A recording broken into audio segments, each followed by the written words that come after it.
Well,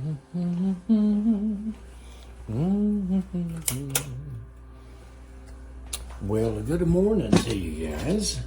It's a little bit early this morning, 2:30 a.m. And I've got so much to do to get ready before this ride out of here. Hopefully can make it. Then I'm already up and get started. Do you ever have that time where you just wake up and you're like, I got so much, this is so exciting, let's do this. Well, yeah, well I do. And some days I do manage to sleep until, I don't know, 6 a.m. maybe, but not today. I'm going to jump up and try and gather my stuff, get it all ready for a possible trip out of here. And we had that just little thing called a tropical storm, Debbie, that rolled through here. So yeah. Oh, wake up. I wish I could do smell-o-vision. Oh, that coffee smells so good. That's the fresh ground smell because of this container, which you can get on Black Powder's website.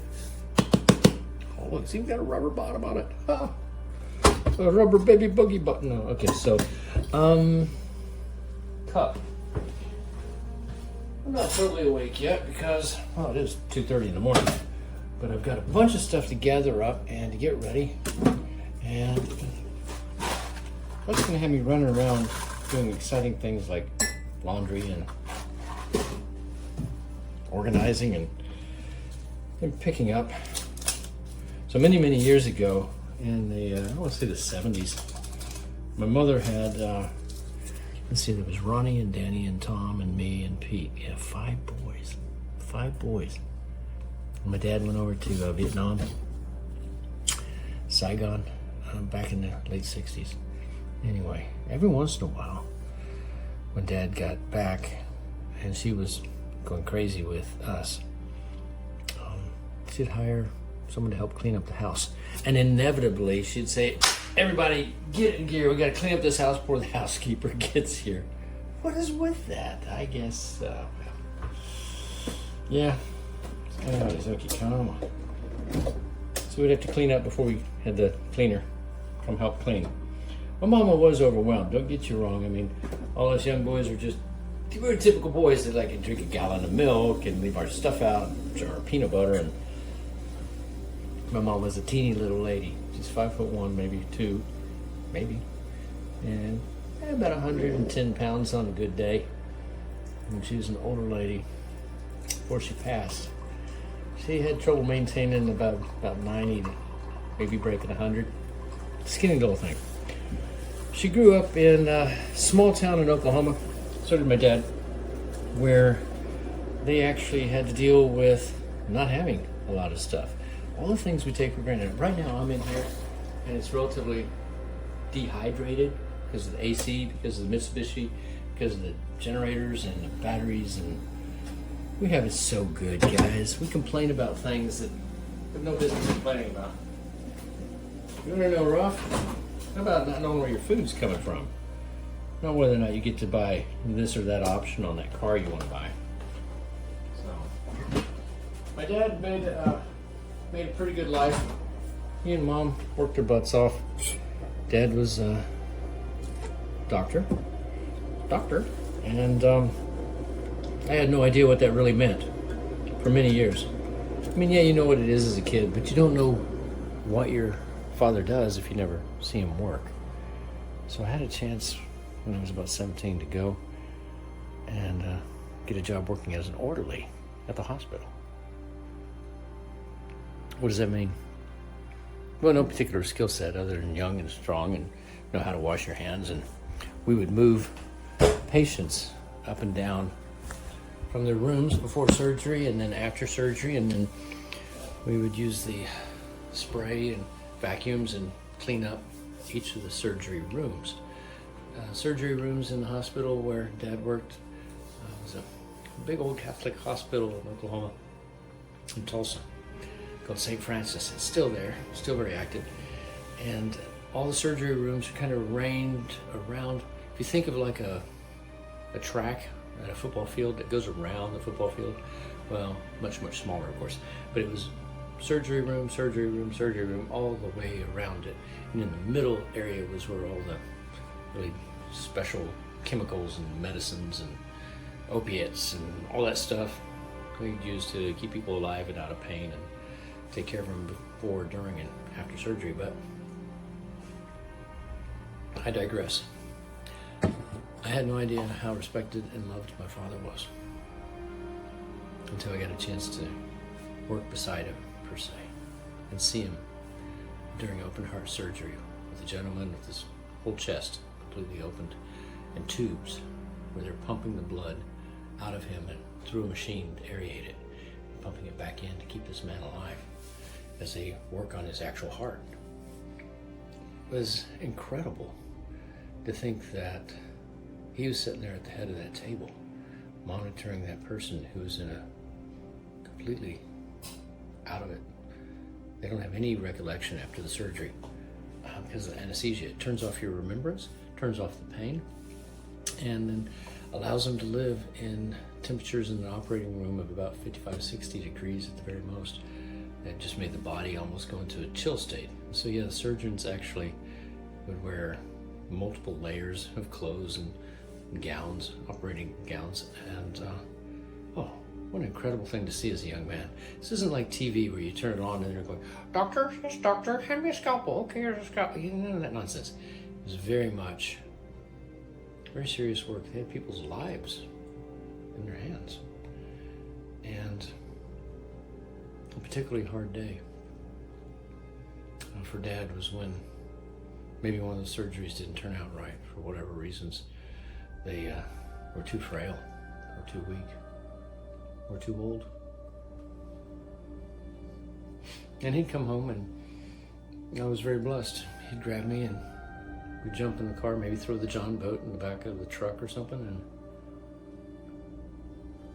go to a farm pond, kind of back to his roots.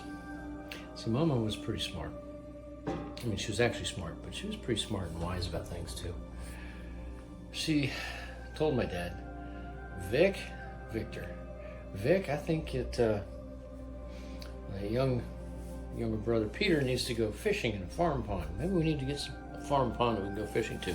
She really was thinking he needed a place that he could go physically work his body hard, working on fences or moving the tractor. They call it brush hogging,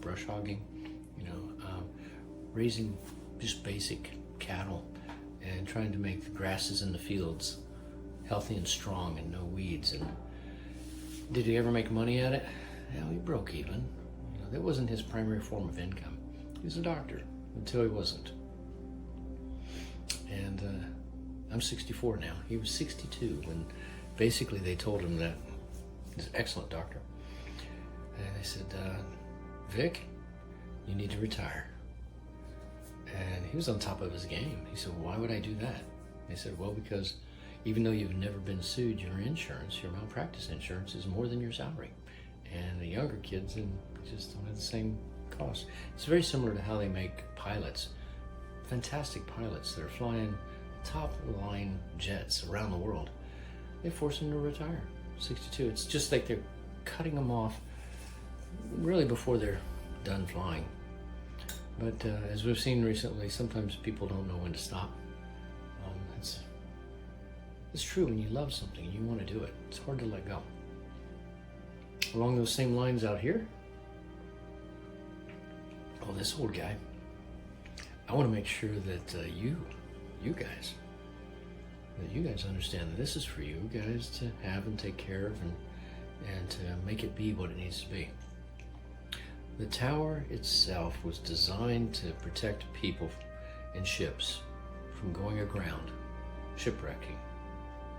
And what it does now is, with your all's help, we've been trying to repair it and make it so that when mariners are out here in their boats, it could be your neighbor Bob out in his 23-foot single engine, because he might not realize that between here and land, it'll be beautiful here and you can have big weather on shore, and vice versa. I hear a rumble of a big wave down below right now. And what we can do out here is we can hear them on the radio, even when they can't hear them back on land. we've actually had over the years, laying on the couch one afternoon on a hot afternoon before we had the air conditioning, trying to take a nap and cool off in the heat of the day, and hearing over the radio, "No, can anybody hear me? Oh, somebody." And yeah, this is Frying Pan Tower. What's wrong? "Oh, thank God you can hear us." Well, their radios were weak, their engines wouldn't run, and they were about another 20 miles away, about 50 miles offshore. May or may not had personal locator beacons or EPIRBs. You see I carry one right there. And we were able to get Coast Guard notified. They were okay. We were able to get Sea-Tow or Towboat US, I don't remember which one it was, to go out there and drag them back in. And as we knew that they were going to be safe, and we knew that help was coming, they said, "So what do we do? What do we do now?" It was about 4 in the afternoon. I think it was probably August, somewhere around there, before the 2 teenage boys had to go back to school. But what do we do? I said, "Well, Sea-Tow's on the way. They'll be there probably in about 2.5, 3 hours. Are you catching any fish?" "Well, yeah, we were catching lots of fish off the bottom." He said, "Well, I suggest you keep fishing for the next 2 or 3 hours until they show up. Just be ready to go when they get there." And about 8:30 that night, I saw the rescue boat pulling the other boat along as they went past, heading back to land, waving at us. Now, the only concern I had was that they didn't slow down long enough to let me have a fish, but that happens too occasionally. They made it back to shore, and my point is that the tower is here to help the mariners where we can, and to help researchers and educators and scientists learn about our oceans. We're in a unique place because at the end of the shoals out here, at 32 miles offshore, you think it'd be hundreds of feet deep. We're in only 48, 50 foot of water right underneath us. It's the end of basically the shoals, a bump out in the middle of the ocean where all the sand is shallow, and this was a lighthouse. Don't go that way, go around us. Now, it's an area where we have absolute dark skies. So we'll see the Milky Way if there's no clouds. We see clear blue, aqua, turquoisey, clear water that has no pollutants from onshore. There's no effluent coming off the rivers, and the clarity some days is 100 feet. It's amazing. And when I say 100 feet, you're up here looking down over the side, 70 feet down to the water, and clearly seeing the seafloor and the sand and the sharks rolling around 50 feet of water. If it's not huge waves, of course. My point being is that it's a very unique place that, for whatever reason, I'm very grateful to have been able to be part of. And just like how I learned about things from my dad by going and seeing what he did, I want you guys, I want you to come out here and help by volunteering. Maybe you're good at organizing. God knows we need that. I don't aim the cameras at our messes here. Maybe you're an excellent chef. We have a volunteer chef, Lisa, that's coming out in a couple weeks to cook for a bunch of guys. And we had a great conversation. She said, "What do I do? What do I cook?" And I said, "Well, not everybody eats breakfast." That's my breakfast, pretty much. Might eat an egg or some protein. But bacon, eggs, pancakes, oh my gosh, these guys are gonna think they've died and gone to heaven.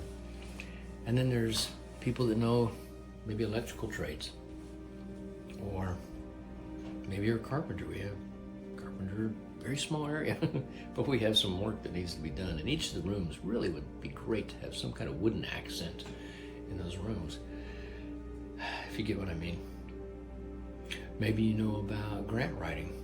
We're working on a federal grant, trying to figure out how to let the world know that we would be a good beneficiary as a nonprofit, to try and make it safer out there and researchers to come out here and to do that, so my sweetie doesn't lose her husband to the ocean and be a tower widow. I need to be able to hire somebody that can help manage this facility, and they need to be about half my age, so they'll be young and strong and have some skills that I don't. You see what I'm saying? I know I rambled on and on about this, but hopefully you can have a cup of coffee with me and you can listen into some of this. But The tower is a unique place, of which there are 3 left. The Frying Pan, the Diamond Shoals, and the Chesapeake. And the Diamond Shoals is in very bad shape. It's in a very difficult to get to location off of kind of the end of Hatteras, and it hasn't had the attention that we've had, but it's very clear that if we don't do continuous repairs, ours will have the walkways fall off like theirs are falling off right now. Very sad. The Chesapeake, I don't know. I don't know what they're doing. I contacted them, and the guys that bought it pinged me back when they bought it, I think 2016, 2015. And I told them they had to either be crazy or stupid to buy such a thing. I think they were offended, but if you're stupid, you won't know what to do with it. You won't be able to figure it out. If you're crazy, well, this might be just the right job for you. It certainly has been for me, right? Well, this morning as I run around on the tower, I'm going to have the bigger generator running so I can have some AC going, so I'm not sweating like crazy on the humidity inside. I'm going to be inside most of this time. While I'm here by myself, I don't put myself at risk. If I go outside, I wear a life jacket, and always have personal locator beacon. Guys, if you go on a boat, if you know somebody and you've stuck with me this long on this discussion here, a really great gift for them if they go out in the woods, if they like to go hunting, if they get on a boat, please get them one of these. It's about $400. ACR PLB, personal locator beacon. If you are unable to get a cell signal, you flip the antenna up. All you have to see is sky. You just have to have the sky above you. There's satellites up there that are going, can I help you? There's no subscription, nothing like that. It's universal around the world.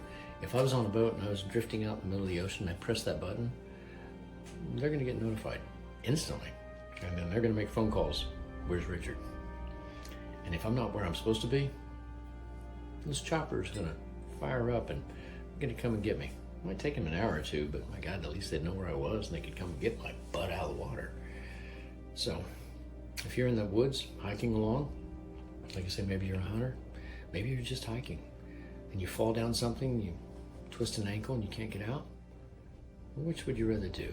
Have them hunt for you, no cell signal, or hit the button if you can see the sky and have them come get your butt out of there safely? I tell you what, I know what your family will say. Spend the $300 or $400 and get one. It's worth it just for peace of mind and for saving lives.